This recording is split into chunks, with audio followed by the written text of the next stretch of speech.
मुर्दा शवों के साथ संभोग करने वाला दुष्ट दरिंदा आखिर कैसे बना एक महाशक्तिशाली दुष्ट दैत्य, और क्यों वो कुंवारी लड़कियों के मृत शरीर के साथ संभोग करता था। मुनि अंगिरा, महासेनापति विभित्सना और आचार्य काश्यपंत के आगे दैत्य त्रैलोक्यसुर की पूरी कहानी शुरू से बताना प्रारंभ करता है। ये बात आज से हजारों साल पहले की है, जब दैत्य त्रैलोक्यसुर एक महाशक्तिशाली दानव न होकर बस एक मामूली सा अघोरी हुआ करता था। श्मशानों में रहने वाला वो अघोरी शुरू से ही भगवान की नहीं बल्कि शैतान यानी काली शक्तियों की पूजा किया करता था।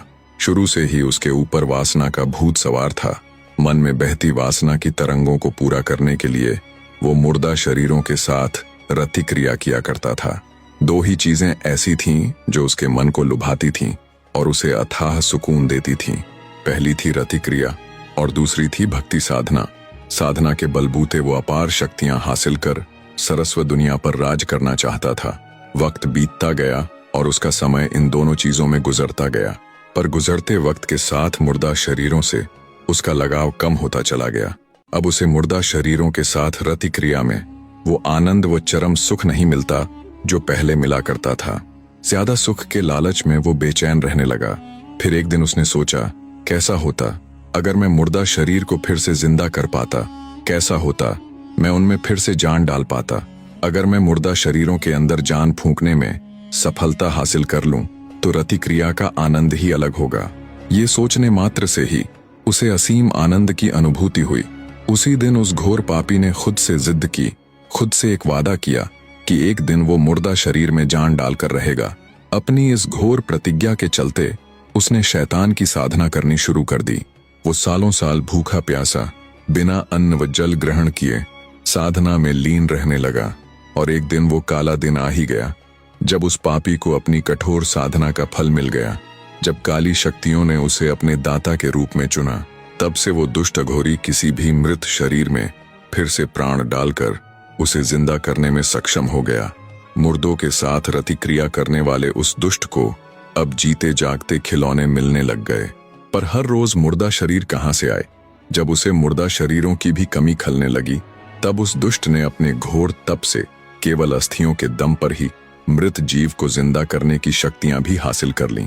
पर उस दुष्ट द्वारा जिंदा की गई कुंवारी लड़कियां जिंदा तो अवश्य हो जाती, पर वो उसकी पुतली मात्र ही बनकर रह जाती, क्योंकि उनके अंदर कुछ भी सोचने समझने की शक्ति ना होती। पर उस भोगी राक्षस को इससे कोई खास फर्क नहीं पड़ता। उसे तो बस अपनी वासना पूर्ति के लिए नए नए खिलौने चाहिए होते जो उसे मिल जाते। अब उसके दिन बड़े ही आनंद के साथ गुजर रहे थे। वो नहीं चाहता था कि उसका ये आनंद कभी भी खत्म हो।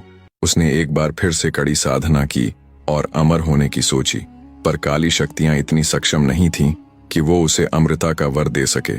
तब उस दुष्ट ने इसका एक हल ढूंढा। उसने लाखों मील और 7 समंदरों के बीच एक के बाद एक 7 ऐसे दरवाजे तैयार किए जिनको पार करना किसी के लिए भी असंभव था। उसके द्वारा बनाए गए शुरू के 6 दरवाजे तो सवाल जवाब के साथ बुद्धि की परीक्षा लेते, और 7वां यानी आखिरी दरवाजा जिसकी परीक्षा सबसे कठिन थी। दरअसल कठिन शब्द का उपयोग करना भी गलत ही होगा, क्योंकि वो परीक्षा बस कठिन नहीं बल्कि असंभव थी, जिसका कोई भी हल नहीं था। उन 7 शक्तिशाली दरवाजों का निर्माण करने के बाद त्रैलोक्यसुर ने उनके भीतर एक तोते को रोक दिया और अपने प्राण उस तोते के अंदर डाल दिए। तम सादे आचार्य काश्यपंत और विभित्सना मुनि अंगिरा द्वारा बताई जा रही दैत्य त्रैलोक्यसुर की जीवन गाथा को सुन रहे थे। आगे मुनि अंगिरा ने बताया, खुद के प्राण उस तोते के अंदर डालकर और तोते को उन 7 शक्तिशाली दरवाजों के भीतर बंद कर वो दानव पूरी तरह से निश्चिंत हो गया, क्योंकि सबसे पहले तो किसी के लिए भी 7 समंदरों के पार जाना ही असंभव था। दूसरा, उन 6 दरवाजों के सवालों का जवाब यानी उनकी गुत्थियों का हल करना भी अत्यंत ही गूढ़ विषय था। और अंत में 7वें यानी उस आखिरी दरवाजे की परीक्षा को पास करना तो नामुमकिन ही था।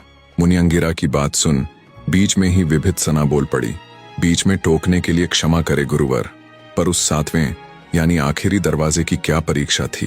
विभित्सना की बात सुन मुनि अंगिरा बोले, सब्र रखो बेटी, अवश्य ही मैं तुम्हें उसके बारे में भी बताऊंगा। आगे मुनि अंगिरा बोले, धीरे धीरे दैत्य त्रैलोक्यसुर की बढ़ती भूख ने उसे और अधिक शक्तियां हासिल करने के लिए प्रेरित किया और अपनी कठोर साधना के बलबूते पर वो अपने मकसद में कामयाब भी होता चला गया। अब समूची पृथ्वी पर उसके जैसा शक्तिशाली दूसरा कोई ना था। पर कहते हैं ना, जब व्यक्ति को धन या शक्ति हासिल होती है तो वो उतने में भी सब्र न करके और अधिक पाने के लिए लालायित हो उठता है। ऐसा ही दैत्य त्रैलोक्यसुर के साथ भी हुआ। बढ़ती भूख के कारण उस दुष्ट राक्षस ने फिर एक सपना देखा। अब की बार उसका सपना था तीनों लोकों पर राज करने का। अपने सपने की शुरुआत उसने खुद का नया नामकरण करते हुए खुद को त्रैलोक्यसुर का नाम देकर की। त्रैलोक्यसुर का अर्थ है तीनों लोकों को जीतने वाला राक्षस। अब केवल नाम से ही वो त्रैलोक्यसुर था। असल में तीनों लोकों को जीतने का उसका सपना केवल एक सपना ही था। एक बार फिर से उसने कठिन तप किया और पता लगाया कि आज से शताब्दियों बाद एक काली अमावस की रात आएगी। उस रात काली शक्तियां सबसे अधिक प्रचंड शक्तिवान होगी। उस अमावस की काली रात तक उसे 1001 पवित्र कुंवारी कन्याओं की बलि देनी होगी, जिसमें 1000 साधारण कन्या और आखिरी वाली यानी 1001वीं लड़की शाही परिवार से होनी चाहिए, जिसकी रगों में राजसी खानदान का खून हो। आगे मुनि अंगिरा बोले, आज से ठीक 9 दिन बाद वो काली अमावस आने वाली है और अब तक शायद वो दुष्ट उतनी ही कन्या की बलि दे चुका है या बस उससे कुछ ही दूर है, और तुम्हारी सखी राजकुमारी रुद्रलेखा ही उसकी 1001वीं कन्या है, जिसकी बलि देने के बाद वो अजेय हो जाएगा। मुनि अंगिरा की बात सुन विभित्सना सन्न रह गई। आचार्य काश्यपंत बोले, गुरुवर, अगर वो ऐसा करने में कामयाब हो गया तो?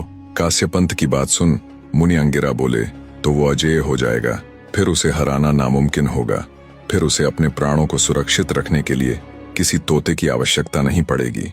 मुनि अंगिरा की बात सुन आचार्य काश्यपंत और विभित्सना के रोंगटे खड़े हो गए। आचार्य काश्यपंत बोले, तो महाराज, क्या कोई भी उपाय नहीं है दैत्य त्रैलोक्यसुर को रोकने का? मुनि जी बोले, अवश्य है वत्स, उसे रोकना मुश्किल जरूर है पर नामुमकिन नहीं। हमें उसे उसके मकसद में कामयाब होने से रोकने के लिए बल से नहीं बुद्धि से काम लेना होगा। दैत्य त्रैलोक्यसुर आज के दिन जरूर अथाह शक्तियों का स्वामी है। आज के दिन बड़े से बड़ा योद्धा भी सामने से उसको चुनौती नहीं दे सकता, इसलिए सामने से उसे पराजित करने की सोचना मूर्खता से अधिक कुछ ना होगा। उसे पराजित करने और उसके मकसद में कामयाब होने से रोकने के लिए केवल और केवल एक ही रास्ता है, वो है वो तोता। वो तोता ही उस दुष्ट दैत्य की एकमात्र कमजोरी है बस। मुनि अंगिरा की बात सुन विभित्सना बोली, पर गुरुवर, हम उस तोते तक कैसे पहुंचेंगे? 7 समंदरों के पार जाना कैसे संभव होगा? विभित्सना की बात सुन मुनि अंगिरा बोले, हम नहीं बल्कि तुम जाओगी 7 समुद्र पार। मुनि अंगिरा की बात सुन विभित्सना हैरान और प्रश्नवाचक दृष्टि से उनकी तरफ देखती है। उसका आशय समझ मुनि अंगिरा बोले, मैं बहुत समय पहले से ही इस आने वाली मुसीबत के बारे में जानता था, इसलिए मैंने कठिन तप करके भगवान विष्णु को प्रसन्न कर लिया और उनसे ये वरदान मांगा कि मैं जीवन में एक बार उनके साधन यानी उनके गरुड़ का इस्तेमाल कर सकता हूँ। भगवान विष्णु जी का गरुड़ ही है जो तुम्हें 7 समंदर पार लेकर जाएगा।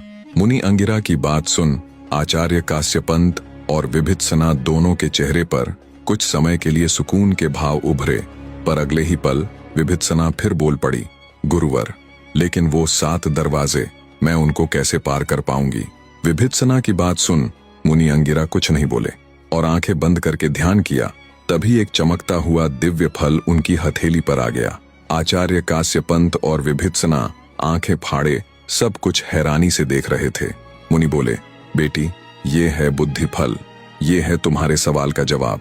इसे खाने से तुम्हारी बुद्धि हर रूप से विकसित हो जाएगी, जिससे तुम उन दरवाजों की गुत्थियों को बड़ी ही आसानी से हल करते हुए उनके सवालों का जवाब दे पाओगी।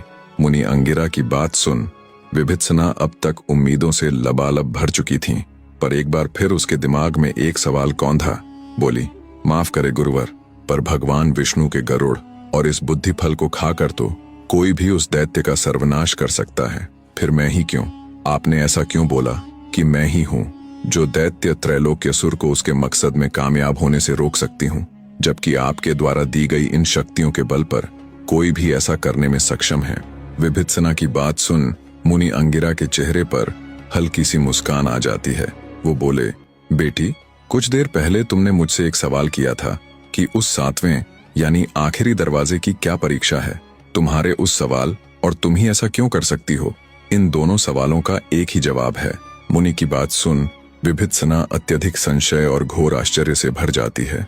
विभित्सना की हालत देख आचार्य काश्यपंत अपने गुरु से बोले, गुरुजी, कृपया करके जल्दी से इन सवालों का जवाब दीजिए। अब मन की उलझने बर्दाश्त से बाहर होती जा रही है। तब मुनि अंगिरा विभित्सना की तरफ देखते हुए बोले, बेटी, केवल तुम ही हो जो उसे रोक सकती हो। इसके पीछे की सबसे बड़ी और सबसे दिलचस्प वजह है उस 7वें दरवाजे की परीक्षा। वो 7वां रहस्यमयी दरवाजा एक साधारण दरवाजा ना होकर एक बहुत बड़ा आईना है। सुनो बेटी, उस दुष्ट दैत्य ने उस आखिरी दरवाजे को इस तरह बनाया है कि जब उसके सामने खुद वो दुष्ट दानव खड़ा होगा तभी वो खुलेगा। मुनि अंगिरा की बात सुन विभित्सना एक बार फिर चौंक जाती है और कहती है, गुरुवर, मगर ये कैसे संभव है? तब मुनि अंगिरा बोले, बेटी, यही तो तुम्हारी आवश्यकता पड़ेगी। केवल और केवल तुम ही वो एकमात्र प्राणी हो जिसने उस दुष्ट दैत्य त्रैलोक्य असुर का सामना किया है, उसे अच्छी तरह देखा है। तुम्हारे सिवाय मनुष्य तो छोड़ो, कोई जानवर भी ऐसा नहीं है जिसने उसे देखा हो और वो जीवित रह गया हो। मुनि अंगिरा की बात सुन विभित्सना बोली, हाँ गुरुवर, ये तो है, पर इससे हमारी क्या मदद होगी? कृपया हमारी उलझनों की गुत्थियों को और अधिक ना बढ़ाते हुए सब कुछ स्पष्ट कीजिए महाराज। मुनि अंगिरा बोले, बेटी, जब छठे दरवाजे की गुत्थी को हल करने के बाद 7वें यानी आखिरी दरवाजे के पास तुम जाओ तो मेरा ध्यान करते हुए उस दुष्ट दानव की आकृति का स्मरण करना। जैसे ही मेरा नाम लेकर तुम उस दुष्ट की आकृति का स्मरण करोगी, वैसे ही कुछ पल के लिए तुम हुबहू उस दुष्ट दैत्य त्रैलोक्यसुर का रूप धारण कर लोगी, जिसकी बदौलत तुम उस आखिरी दरवाजे को खोल पाओगी। मुनि अंगिरा की बात सुन हाथ जोड़कर उनके चरणों में नतमस्तक होती हुई विभित्सना बोल पड़ी, मान गए गुरुवर, सत्य है आप जैसा दूसरा कोई नहीं। जब तक आप जैसे महागुरु इस पृथ्वी पर मौजूद हैं, तब तक कोई दैत्य, कोई त्रैलोक्यसुर अपने मकसद में कामयाब नहीं हो सकता। इधर दैत्य त्रैलोक्यसुर को पराजित करने की पूरी योजना बन चुकी थी। उधर राजमहल में रानी त्रिलोचना की खुशी का कोई ठिकाना नहीं था। उसके राह के दोनों कांटे यानी राजकुमारी रुद्रलेखा और महासेनापति विभित्सना अब साफ हो चुके थे। अब ना कोई उसे रोकने वाला था और ना ही कोई टोकने वाला। संपूर्ण अरण्यपुर के ऊपर अब रानी त्रिलोचना का शासन था। दैत्य त्रैलोक्यसुर से किए वायदे के मुताबिक रानी त्रिलोचना अब हर रोज दैत्य के पास एक कुंवारी कन्या भेजने लगी। दैत्य त्रैलोक्यसुर भी हर तरफ से निश्चिंत था। उसे बैठे बिठाए उसके शिकार मिल रहे थे और 1000 कन्याओं की बलि देने की उसकी योजना भी पूरी होने के बहुत करीब थी। काली अमावस की रात में अब सिर्फ 9 दिन शेष थे। जब से राज्य की बागडोर रानी त्रिलोचना ने संभाली थी, पूरा राज्य त्राही त्राही कर रहा था। वो बिना किसी रोक टोक के अपने सैनिकों को भेजकर किसी भी पवित्र कुंवारी कन्या को उठवा लेती और उसे दैत्य त्रैलोक्यसुर को समर्पित कर देती। रानी त्रिलोचना का विरोध करने की किसी भी नगर निवासी की हिम्मत न होती। इधर योजना पूरी होने के बाद विभित्सना 7 समंदर लांघने को तैयार थी। सबसे पहले तो उसने मुनि अंगिरा द्वारा दिया हुआ वो बुद्धि फल ग्रहण कर लिया। उसके पश्चात मुनि अंगिरा ने ध्यान कर भगवान विष्णु की सवारी यानी उनके गरुड़ को भी बुला लिया। विभित्सना आचार्य काश्यपंत और मुनि अंगिरा से आशीर्वाद लेकर उनसे विदाई लेती है और भगवान विष्णु जी के गरुड़ पर बैठकर अपनी यात्रा पर निकल पड़ती है। उसके मन में दैत्य त्रैलोक्यसुर को पराजित करने की घोर प्रतिज्ञा थी और अपनी सखी यानी राजकुमारी रुद्रलेखा को कैसे भी करके जिंदा और सही सलामत लाने की भूख। तेजी के साथ उड़ते हुए गरुड़ महाराज ने पूरे 1 दिन के सफर के पश्चात विभित्सना को दैत्य त्रैलोक्यसुर के मायाजाल यानी उन 7 विचित्र दरवाजों के पास ले जाकर उतार दिया। दृढ़ विश्वास के साथ मन में आचार्य काश्यपंत और मुनि अंगिरा का ध्यान करते हुए विभित्सना पहले दरवाजे की तरफ बढ़ती है। जैसे ही विभित्सना उस चमत्कारी दरवाजे के पास जाती है, वो चमत्कारी दरवाजा खुद ब खुद बोल पड़ता है। दासी रमणिका की पुत्री और आचार्य काश्यपंत की शिष्या विभित्सना, बताओ मैं तुम्हारी क्या खिदमत कर सकता हूँ। दरवाजे के मुख से अपना संपूर्ण परिचय पाकर एक बार के लिए विभित्सना थोड़ी सकपकाई, फिर बोली, मुझे उस पार जाना है। सुना है जो भी तुम्हें पार करके दूसरी तरफ जाना चाहता है उसे तुम्हारी पहेली का उत्तर देना होता है। हे चमत्कारी दरवाजे, मैं तैयार हूँ तुम्हारी पहेली का जवाब देने के लिए। पूछो क्या सवाल है तुम्हारा। दरवाजा बोला, तो सुनो आचार्य की शिष्या, एक बार एक